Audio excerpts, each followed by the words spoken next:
इसके अलावा हमारे पास एक और बुक्स रखी हुई हैं, एक और दृष्टि, जो सर की दर्जनों पुस्तकें हैं। और इस वीडियो में मैं ये पुस्तकें इसलिए आपको दिखा रहा हूँ कि देखिए, सिर्फ पैसे कमाना जीवन की उपलब्धि नहीं होती, जीवन की वास्तविक उपलब्धि ये है। लोग आपको चले जाने के बाद आपको किस रूप में याद रखते हैं, ये एक बहुत बड़ी उपलब्धि है। और मोहिउद्दीन नगर की जो धरती है वो धनवानों से भरी पड़ी है सर, धनवानों से भरी पड़ी है, कोई डाउट नहीं। यहाँ करोड़पति और अरबपति लोग रहते हैं, लेकिन उन्होंने अपने धन का सदुपयोग किन रूपों में किया है ये मायने रखता है। अगर आप थोड़े गरीब भी हैं, लेकिन आप अपने जीवन को एक ऐसा बना के जाते हैं कि आपके जाने के बाद भी लोग उसे याद रखें, तो मेरी नज़रों में सर सबसे बड़ा धनवान वही व्यक्ति है। आप उसे किस नज़रों में देखते हैं सर? ऐसा है कि आज के दौर में भी अमर होने की जो परिकल्पना है वो संभव है, और आज के दौर में जो इसके लिए कुछ बातें निर्धारित की गई, उनमें कोई भी व्यक्ति अमर होने के लिए 3 बातें अगर पूरी करता है तो कम से कम वो अमर, भले ही पूरी ज़िंदगी के लिए नहीं, लेकिन एक विशेष समय के लिए तो अमर हो जाता है। उसमें सबसे पहली चीज़ ये कहा गया है कि व्यक्ति की संतान हो। तो मेरा सौभाग्य है कि मेरे 2 बच्चे हैं, पढ़े लिखे हैं, खूब पढ़े लिखे हैं, और जैसा मैं आज से 40 साल पहले का MBA हूँ, तो मेरे परिवार में अभी 6 MBA हैं। और हमारे यहाँ गांव में ये कहावत है, आपने भी सुना होगा, कि जब छोटे छोटे बच्चों में झगड़े होती है तो दोनों की माँ एक दूसरे से लड़ती हैं और वो कहती हैं कि हाँ देखो देखो तोहर बेटा जो हो ना जतौ लंदन, हाँ आ तोहर बेटा लंदन, हमर बेटा बुर्बक। तो मेरे मन में ये था कि नहीं, लंदन है तो मेरा बेटा, गरीब का बेटा लंदन ज़रूर जाएगा। तो मैंने अपने बड़े बेटे को लंदन भेजा, वहाँ उसने MBA किया। इस तरह से अमरता के लिए जो आज चाहिए वर्तमान दौर में, वो मेरा पहला शर्त मैंने पूरी किया। दूसरी चीज़ कही गई है कि घर, क्योंकि लोग ये कहते हैं कि संतान को देखते हुए कि अरे किसका लड़का है, किसका पोता है, तो ये फलाने सौरभ का बेटा है, सौरभ का पोता है, सौरभ की बेटी है, सौरभ के नाती हैं। तो ये संतान एक बड़ी चीज़ होती है। और दूसरी चीज़ ये होती है कि घर, तो घर भी अगर आप अच्छा बना लेते हैं, आइकॉनिक घर है, तो लोग पूछते हैं कि घर किसका है, तो ये ईश्वर जी का घर है। तो मुझे बड़ी खुशी है कि हृदय स्थल का नाम ऐसा है, और मेरे नाम के साथ भी जुड़ा है कि यहाँ आज मेरे मोहल्ले का भी लोग परिचय देते हैं तो ईश्वर जी के घर के बगल में या ईश्वर जी के घर के पास। तो एक घर भी मैंने बनाया, जितना मुझसे चला बना है, तो घर भी बनाया। तो इस तरह से संतान, दूसरी शर्त घर, और तीसरी शर्त जो बहुत कम लोग जानते हैं वो है पुस्तक, किताब। अगर आपने किताब लिखी तो आप समझिए अमर हो गए। कम से कम आपकी पुस्तक अगर 50 साल चल गई तो 50 साल तक तो आप उस पुस्तक में हैं, और उस पुस्तक को लेके अगर आपके बच्चे, आपके पोते पोती ये हैं, तो वो आप अमर हो सकते हैं। तो मुझे लगता है कि खुद के साथ साथ आपने मोहिउद्दीन नगर वासियों को भी एक गौरव के लिए आपने एक दिन दिया है उन्हें, कि नहीं वो गौरव कर सके। बिल्कुल, तो इस तरह से कहिए, वो मुझे लगा कि हाँ मैंने किया है और मेरा सृजन लगातार चल रहा है। तो अमर होने के इन तीनों चीज़ों को मैं समझता हूँ कि ये होना चाहिए, और हर व्यक्ति को इस तरह की चीज़ें लिखनी चाहिए। पुस्तकें आप जिस क्षेत्र में हैं लिखिए, उसमें आप अपनी रचनाएं लिखिए, आगे बढ़िए। रचना नहीं है तो आप फिल्म बनाइए, थिएटर बनाइए, मतलब आपकी जो कलात्मक है वो सामने आना चाहिए, वो आपको जिंदा रखेगा। आज अब देखिए कि सत्यजीत राय नहीं रहे, लेकिन उनकी चीज़ें हैं। केएल सहगल नहीं है, उनकी चीज़ें हैं। रामधारी सिंह दिनकर नहीं है, उनकी चीज़ें हैं, हम उनको याद करते हैं। प्रेमचंद गुजर गए बहुत बरसों पहले, उनको हम याद करते हैं। हमारे ही जिले के देवकी नंदन खत्री थे, उनको हम आज भी याद करते हैं। तो इस तरह से ये ज़रूर होनी चाहिए, और मैं ये उम्मीद रखता हूँ कि मुझे तो याद रखें ही, सौरभ को भी उसके क्रिएटिव चीज़ों के लिए लोग याद रखेंगे। और जो लोग हैं जो आज क्रिएटिव वर्ल्ड से जुड़े हैं, जो रचनात्मक संसार से जुड़े हैं, कुछ ना कुछ रचनात्मक करते हैं, जिनकी नई सोच है, नई तकनीक से उसका लाभ उठाते हैं, वो सब जिंदा रहेंगे, और ज़बरदस्त जिंदा रहेंगे। बिल्कुल, कहते हैं साहित्य और संगीत का आशीर्वाद सबको नहीं मिलता, ये उन्हीं को मिलता है जिस पे माँ सरस्वती का आशीर्वाद रहता है, विशेष कृपा रहती है, और सर को मिला है।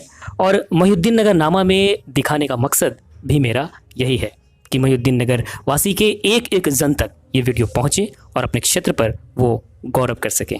आपके रहने के बाद भी, ना रहने के बाद भी ये वीडियो सोशल मीडिया पे जाएंगी, और फिर एक तरीके से आपके यादों में इस तरीके से रच बस जाएगा कि आपकी आने वाली पीढ़ी वो इन चीज़ों को देखेगी। मोहिउद्दीन नगर के लिए गौरव का दिन है। आज हमारे समक्ष हैं श्री ईश्वर करुण, और चर्चा कर रहे हैं मोहिउद्दीन नगर नामा के साथ। सर, मिथिला से लेकर आपने साउथ तक की यात्रा, साउथ से लेकर विदेश तक की यात्रा, आपने हिंदी के अलग अलग आयामों पर काम किया, आपने अलग अलग क्षेत्रों पे काम किया, आपने फिल्म के क्षेत्रों पे भी काम किया, आपने कई गीत लिखे, जहाँ तक मतलब आपने व्यक्तित्व के विविध विविध पहलुओं को लेकर के आपने भाषा पर काम किया।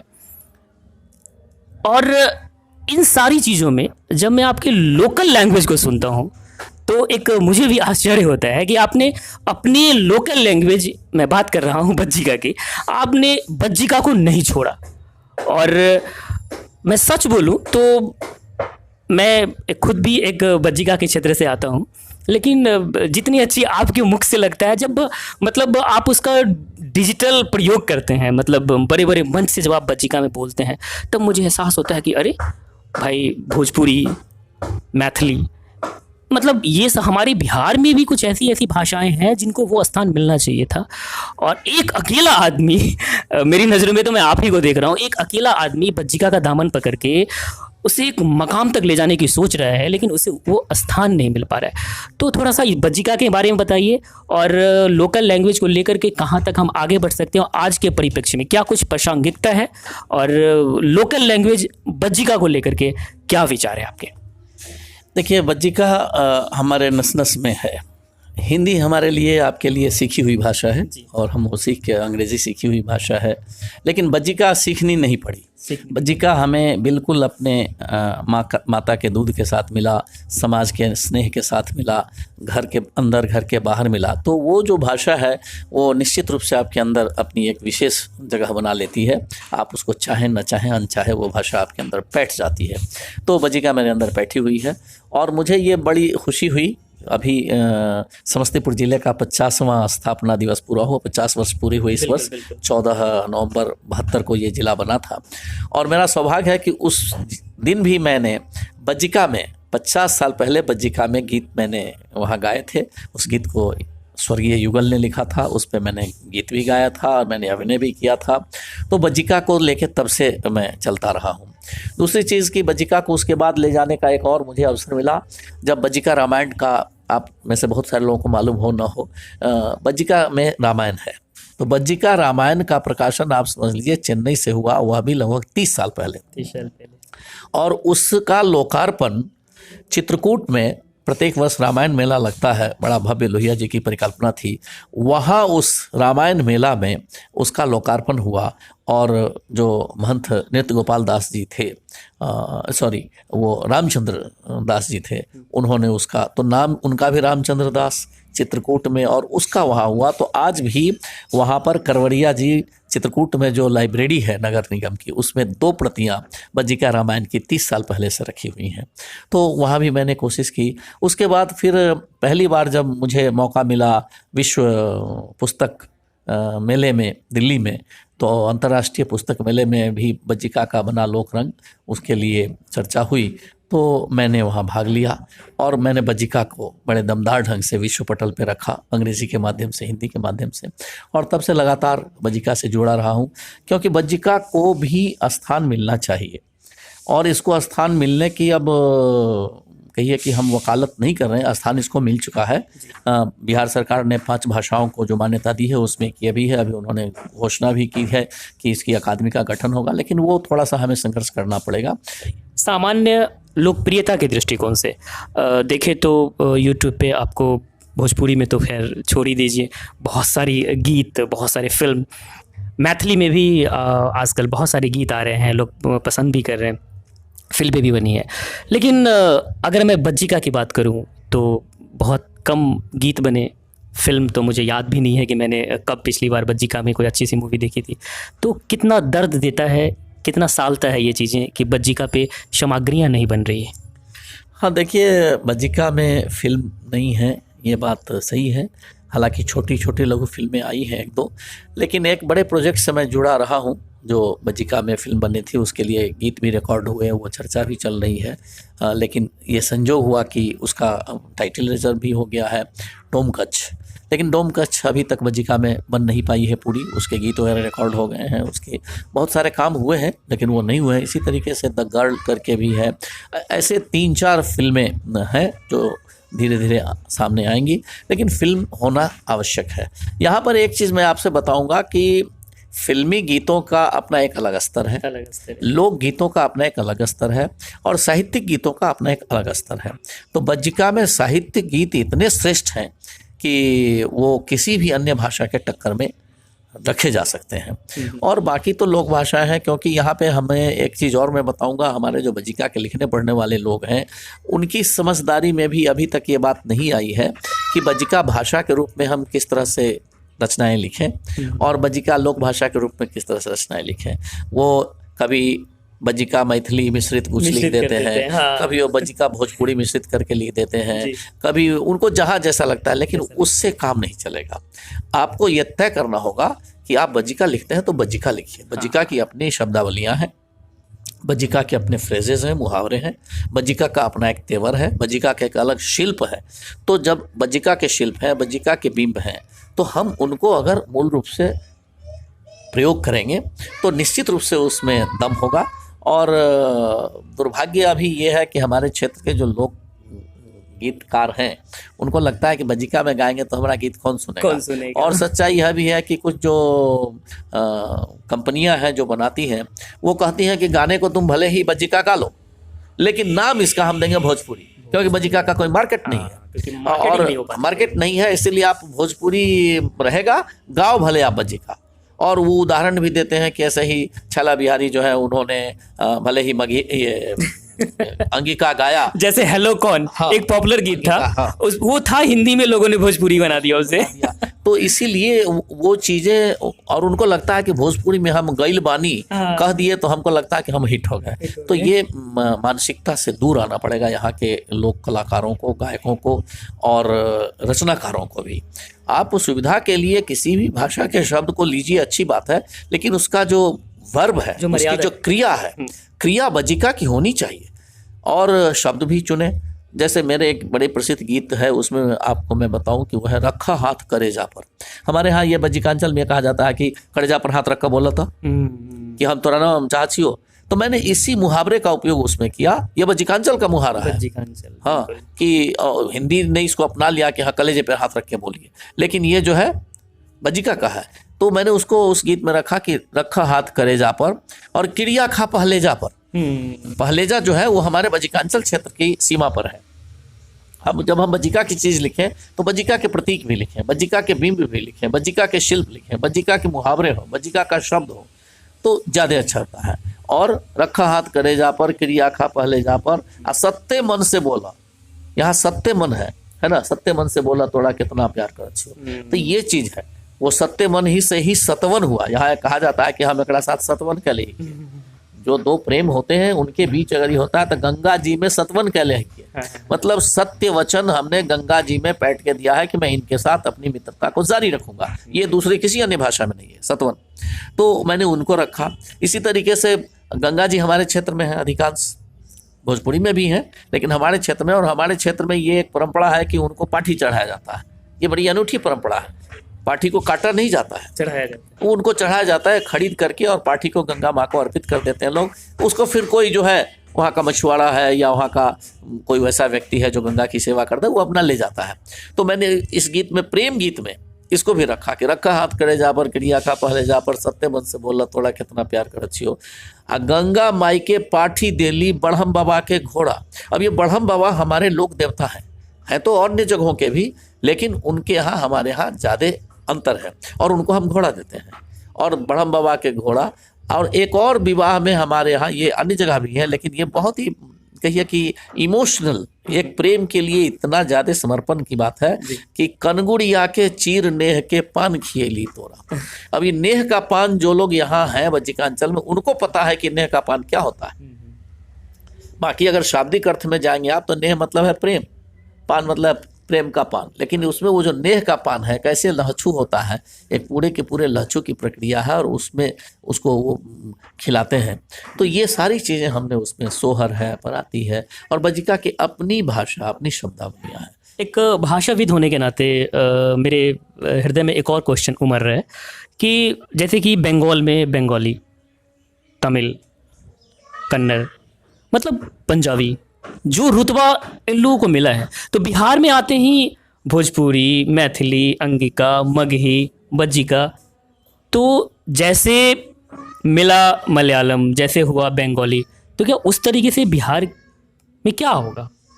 यहाँ तो पता ही नहीं चल पा रहा, तो कहीं ये कारण तो नहीं? नहीं, देखिए इसमें आपको मैं बताऊं, पहली चीज़ तो ये है कि लगभग 52 के आसपास या 56 के आसपास भाषाई आधार पर हमारे देश के राज्यों का पुनर्गठन हुआ।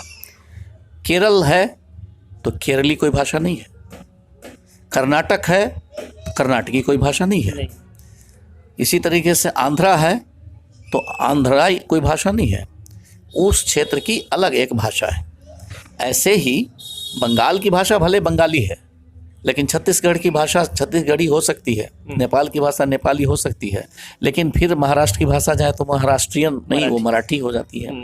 तो ये आवश्यक नहीं है, लेकिन फिर भी आपका कहना सही है। और जब आप जाएंगे कि जब जॉर्ज ग्रियर्सन ने 1911 के आसपास जब उन्होंने भाषाई सर्वेक्षण किया, तो उन्होंने यहाँ की भाषा का नाम यहाँ के राज्य के नाम पे बिहारी ही दिया। बिहारी, हाँ, उनकी आप पढ़ेंगे तो आपको लगेगा बिहारी भाषा। और आज भी बिहारी भाषा व्याकरणों में और भाषा विज्ञान में चल रहा है। आप बाहर जाएंगे अगर बिहार के, तो लोग आपको बोलेंगे कि बिहार में तो बिहारी भाषा है ना। अब बिहार में हम हैं, मुझे मालूम ही नहीं है कि बिहारी भाषा कौन है। तो उन्होंने एक संकुल इन सारी भाषाओं को बिहारी भाषा का दर्जा कह दिया, लेकिन बिहार में बिहारी भाषा नहीं है। और जहाँ तक भोजपुरी है, तो भोजपुरी भी 2-3 राज्यों में अब फैल गई है, कुछ विदेश में भी है। इसी तरीके से मैथिली भी है, कुछ 2-3 जगह है, नेपाल में भी मैथिली है, बिहार में भी मैथिली है, और फिर अन्य दूसरे देशों में भी कुछ जगह हैं, तमिल है। तो अब बज्जिका भी नेपाल में है, बज्जिका की मान्यता मिल गई है, तो नेपाल की भाषा भी बज्जिका है, यहाँ की भाषा भी बज्जिका है। और हमारे लोग झारखंड में चूक गए, नहीं तो वहाँ भी 9 भाषा जो बनी उसमें बज्जिका भी हो सकती थी।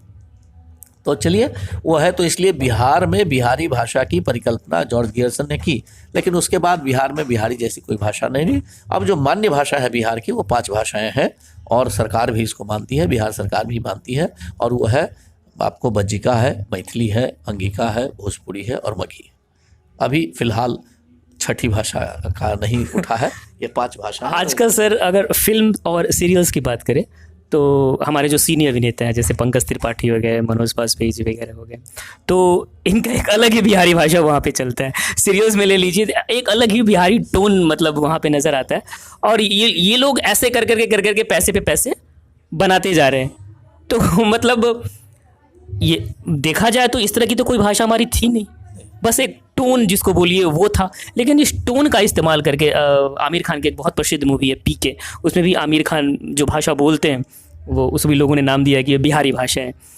तो ये चीज़ मतलब कितना हास्यास्पद लगता है। देखिए इस हास्य वाले इसमें तमिल भी आती है। अच्छा। आपकी जानकारी के लिए मैं दूं, आप अंग्रेज़ी भी आती है, ये सब उनको भी गुजरना पड़ा है। आप देखेंगे कि हिंदी फिल्मों में जितने भी तमिल भाषी को दिखाया गया बोलते हुए, हाँ, वैसा तमिल कोई नहीं बोलता। हिंदी तमिल भाषी वैसे नहीं बोलते, बहुत अच्छी तमिल बोलते, हिंदी बोलते हैं, लेकिन वहाँ मद्रासी कह के उन्होंने महमूद साहब ने या और भी कई लोगों ने उनको रंगा स्वामी पुन्ना स्वामी करके किया। ठीक बिहार में सर मेरे कहने का मतलब ये था कि ये जब चीज़ इस्तेमाल करते हैं ना, तो उनका मतलब कॉमर्शियल दृष्टिकोण से देखिए तो फिल्में बड़ी हिट साबित हो जाती है। तो ये तो एक तरीके से उनके लिए एक मतलब मलाई वाली चीज़ें हो गई ना, कि ये चीज़ें डालने के बाद फिल्में हिट हो जा रही है। देखिए इसका जो है सबसे 2-3 पक्ष में बताऊंगा। पहली चीज़ तो यह हो कि फिल्मों की बात आप जो कर रहे हैं, तो फिल्मों में सबसे पहले हमारे बिहारी बाबू के नाम से जाने वाले जो प्रसिद्ध हुए हमारे शत्रुघ्न सिन्हा जी, उन्होंने भी एक स्टाइल में इस बज्जिका टोन को किया और वो बड़े लोकप्रिय हुए। तो आगे जाने वाले लोग भी फिर उसको टोन करने लगे, पंकज त्रिपाठी हो या अन्य जो भी हैं या मनोज वाजपेयी, उन लोगों ने भी उसी टोन को रखा। और वो टोन उन्होंने नहीं, बल्कि सच पूछिए तो प्रकाश झा ने रखा। तो प्रकाश झा ने इस सूक्ष्म चीज़ को अपने स्तर पर भुनाया, और उनकी फिल्में भी गंगाजल और कई फिल्में थी उसमें हिट हो गई। और वो हिट होने में माननीय लालू यादव जी की भी बड़ी भूमिका रही, क्योंकि उन्होंने भी एक अलग स्टाइल में, अलग टोन में, अलग स्टाइल में यहाँ की भाषा या यहाँ की हिंदी को कहा, जो लोगों को, चूँकि वो ग्लैमर में थे और राजनीति में थे, तो पूरे देश में जाने गए। तो इस तरीके से ये हो गया कि बिहारी मतलब जैसे ये कहा जाता है यूपी वाले को बॉम्बे में भैया, वैसे ही फिल्मों में बिहारी मतलब ये बिहारी बोलने वाला जो है वो बिहारी ऐसे बोलेगा, वो असभ्य जैसे बोलेगा वो बिहारी। ये एक फिल्म वालों ने प्रोजेक्ट किया, उसमें तमिल भी शिकार हुए, इसके तमिलनाडु के लोग भी शिकार हुए, इसमें अंग्रेजी वाले भी शिकार हुए, इसमें बंगला वाले भी शिकार हुए। आपको ये कई फिल्मों में तो ये दिखाया गया कि बंगाली लोग डरपोक होते हैं, वो ये है बड़ा भाग जाते हैं। तो ये सब फिल्मों में उन्होंने एक अलग ढंग से कैरेक्टर गढ़े और उनका उद्देश्य ये था कि इस हिसाब से लोगों को अट्रैक्ट किया जाए। तो इसलिए अगर अपने बिहार की भी बात होती है तो ठीक है, हमारी वैसी भाषा नहीं है। लेकिन मैं अपनी ही बात कहूँ आपको कि मैं जब दक्षिण से लेके और श्रीलंका या मॉरिशस या दुबई शारजाह वगैरह में जब मैं हिंदी में बोलता हूँ या फिर चेन्नई में बोलता हूँ तो कई और मेरी हिंदी 3 जगह में बढ़ जाती है जी। एक तो ये हिंदी होती है कि जब जैसे मैं आपके साथ अब फॉर्मल वे में बात कर रहा हूँ तो उस समय मेरे अंदर स्वतः माँ सरस्वती की कृपा होती है कि उसकी भाषा, उसकी शैली, उसके व्याकरण, कोशिश हमारी रहती है कि उच्चारण सही हो, उस कोशिश रहती है कि मेरा व्याकरण सही हो, वो एक अलग हिंदी होती है। लेकिन जब फिर यही हम कहिए कि अपने साहित्य में लिखते हैं तो वो एक और अलग हिंदी हो जाती है। लेकिन वही हिंदी जब मैं अपने तमिल बंधुओं से बोलता हूँ या नॉन हिंदी मित्रों से बोलता हूँ तो वो बहुत धीरे धीरे उन्हीं के स्टाइल में, आप खाना खा लिया तो उनको लगता है कि कोई अटैचमेंट हुआ। तो मैं उनके स्टाइल में हिंदी बोलता हूँ जो वैसे बोलते हैं, तो वो भी हिंदी मुझे करना पड़ता है। और जब मैं अपने गांव के लोगों के साथ आपके साथ रहता हूँ तो फिर उसमें जैसे आप बोलते हैं, जहाँ व्याकरण की कोई बहुत ज़्यादा बाध्यता नहीं होती है, जहाँ कोई उच्चारण के लिए बहुत होती है, जलेबी पूरी खा लिए, हाँ खा लिए, हो गया, तो ये हिंदी बढ़ जाती है। तो ज्यों ही आप फॉर्मल होते हैं, फॉर्मल हिंदी अलग होनी चाहिए। जब आप ये कि अनौपचारिक रूप से बोलते हैं उसकी अलग होनी चाहिए। जब आप बच्चों से बात करते हैं, स्कूल में पढ़ाते हैं, जब आप नॉन हिंदी लोगों से बात करते हैं, अब आप ऐसे धारा प्रवाह अगर किसी तमिल से बात करेंगे वो बेचारे नहीं समझ पाएंगे पूरी बातें, तो उनको उस स्पीड में तो एक भाषा को, तो यही मैं आपसे कह रहा था कि ये भाषा 3 स्तर पे मुझे बांटना पड़ता है। फिल्म वाले तो और इसको कई स्तर पे बांटते हैं। सर, एक कवि होने के नाते, एक साहित्यकार होने के नाते आपके दिल में कितना साल था इस बात का दर्द कि मोहिउद्दीन नगर में जैसा विकास होना चाहिए था वो विकास हुआ नहीं? जैसे कि अभी भारतप्राइम.com के जो संपादक हैं विकी जी ने भी बताया था कि अभी हमारा जो JTA कॉलेज है, उनके शब्दों में उन्होंने बोला था वहाँ तो वो तो बंद पड़ा हुआ है। मोहिउद्दीन नगर का जैसा गौरवशाली अतीत रहा है शिक्षा के क्षेत्र में, अभी के संदर्भ में देखा जाए तो उस तरह की पढ़ाई का स्तर नहीं है, जबकि संसाधन के मामले में किसी चीज़ से कम नहीं है। रोड की स्थिति देखी जाए तो वो भी, तो कितना दुख देता है, कितना मतलब कराह उठता है आपका दिल इन सब चीज़ों के प्रति। रोड नहीं, देखा जाए तो उतनी अच्छी रोड तो नहीं ही है। शिक्षा की व्यवस्था भी उस ज़माने में जो विद्वान शिक्षक हुआ करते थे या फिर हमारे नौनिहाल जो पढ़ते भी थे, तो उस समय जो पढ़ाई की सार्थकता उनमें होती थी या फिर कुछ करने की जो जिजीविषा होती थी, उसमें उत्तरोत्तर धीरे धीरे एक ह्रास ही हुआ है।